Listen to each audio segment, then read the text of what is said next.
season, this one, hasn't it? I think when we all went over to Tampa in March and we kind of looked at the training camp and we looked at the names that were coming over, we thought, well, talent-wise, this is going to be the best season ever because we've got terrific names at all levels, right through the whole league, from quarterbacks down to defensive backs. But I think what happened, instead of that sort of getting it more exciting and, bigger plays and better yardage and, records getting broken everywhere, because the standard of play was so good right across the board, everything sort of cancelled each other out a bit, really. So it was a sort of, it was a different effect than the one I was expecting. I was expecting records getting broken every week, and instead, defenses have really kind of come to the fore as well, which is fine for me. I love defense. I've got no problems with that at all. But it wasn't quite the season we were anticipating, I don't think.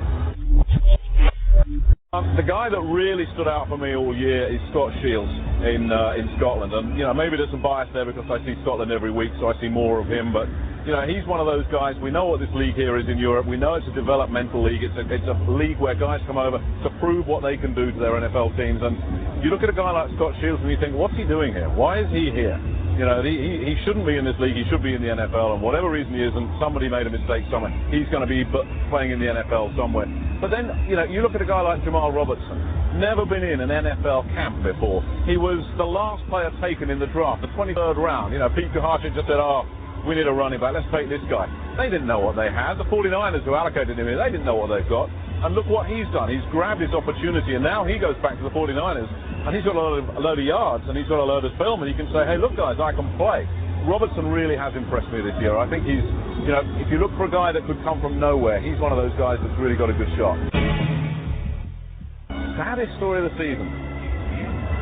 Scotland's offense against Frankfurt. I shouldn't say that. I'll get me in trouble saying that, but it was pretty sad. 60 yards of total offense. Normally, when you do these games on TV, you can usually find something, even if it's low scoring. That doesn't matter. I like defense, so that's fine, but you just looked at this and thought, this is dreadful. It was just one of those games when, if it could go wrong, it did go wrong. That was one to forget. Put the videotape away, file it somewhere special, and don't get it out ever again.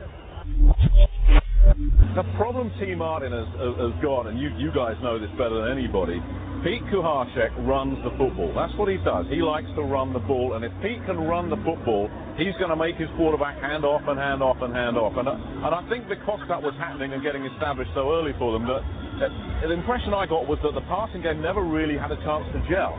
And of course, anytime you get that, the quarterback's the guy that gets the blame. It's his fault. But you look at the number of drop balls that those receivers had. You can't just look at T. Martin and say that's his fault. I saw him throw some beautiful balls. I saw him throw some bad balls. But, the whole thing, it never seemed to just get in place. The running game did, and I think Pete just said, we're keeping it on the ground. So, in a sense, T never really had a chance.